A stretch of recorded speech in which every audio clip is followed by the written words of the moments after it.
guys? Chris Valdez with Horizon Consulting Partners, here to provide you some tips when looking at franchise brands. I talked on one video about the steps on speaking to franchise companies and what someone should do, but a lot of times people leave out in the process, while you're kind of walking through the process of franchising, to make sure you have a great lender, a great CPA, and a great franchise attorney to review these documents so that it's reviewed and that you feel comfortable with the language, or also have a better understanding of what it is that you're agreeing to if you were to do a franchise. So why it's important to kind of get pre-approved for a loan if you're really interested and serious about franchising. Really, the pre-approval is nothing more than giving you the opportunity to know how much money the bank is willing to lend you to start a business. So if you're able to get up to $100,000 or $150,000, it doesn't really benefit you to look at brands that or small businesses that are past that range, because you're not going to be able to have the funds to do the business unless you're using your personal cash to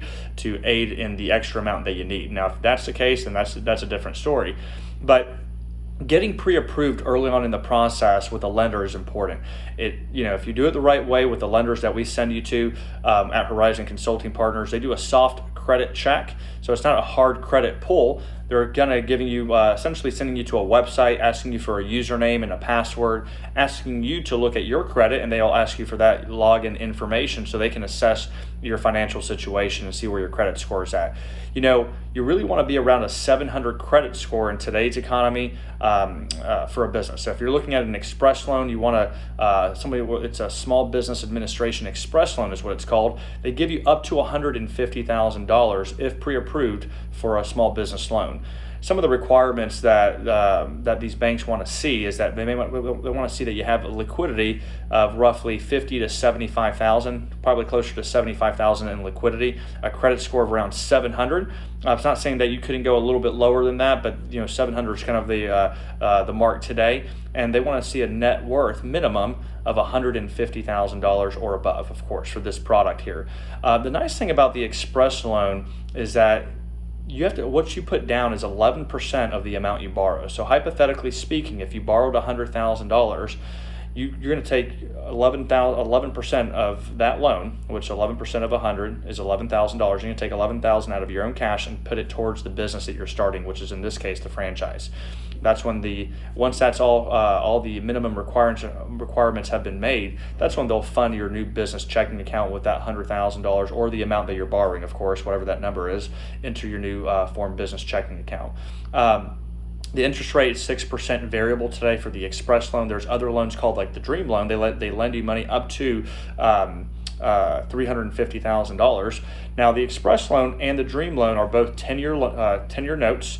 No penalty for paying it off early. It's a 6% variable interest. The difference between the Express loan and the Dream loan is, the Express loan, they're going to require you to put down 11% of the amount you borrow, and then the minimum requirements for net worth and liquidity are going to be a little bit different. For the Dream loan, you're going to put roughly around 20% down of the amount that you borrow. So if you borrow $300,000, they want you to put at least 20% of that. In this case, it's going to be 60,000. Sorry. It's going to be a 10-year note, 6% variable interest rate.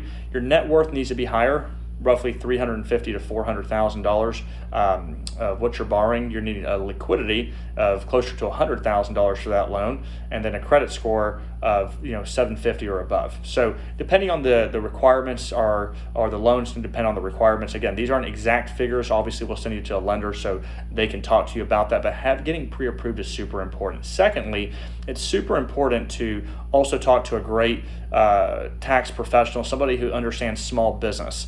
And the main reason for that, they're going to help understand your current situation financially and what the best tax advantages are going to be for you and your family. If it's a dual income family and you have children, it's going to be a different tax situation than a single person, obviously.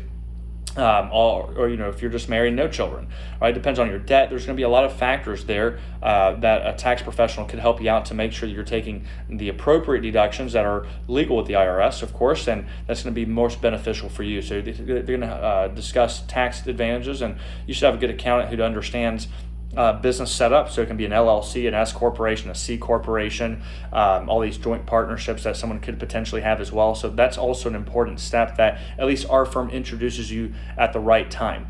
Lastly, you want to make sure you talk to a franchise attorney at the end of your exploration process with a franchise.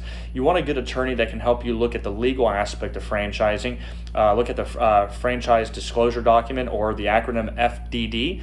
Also, the franchise agreement, which is what someone would sign, and they're agreeing to those terms and abiding by these terms with the franchise organization that they join. So you want a professional who understands franchise legal language and the franchise industry to look at it. Not saying that business attorneys don't have great backgrounds and don't understand business, but it's like, attorneys are sometimes like doctors. They have different practice areas. An orthopedic surgeon's going to focus on bones. An internal medicine's going to focus on something different. And a cardiac surgeon's going to be something different there as well, more heart related. So same thing. You're not going to hire a divorce attorney to look at your franchise disclosure document and your franchise agreement. At least we wouldn't recommend that. So, not saying that attorney isn't good and not a great person, or it's not a great firm, but you want a professional that focuses on this segment. So that's some of the tips that I wanted to provide you here today. If you're looking into franchising, make sure you get pre-approved so you're not wasting your time looking at things that are not going to be beneficial to you.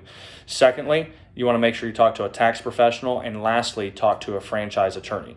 If you have any questions, feel free to give us a call at Horizon Consulting Partners at 864-638-1046. Appreciate you watching this video, and follow us on social media. Thanks.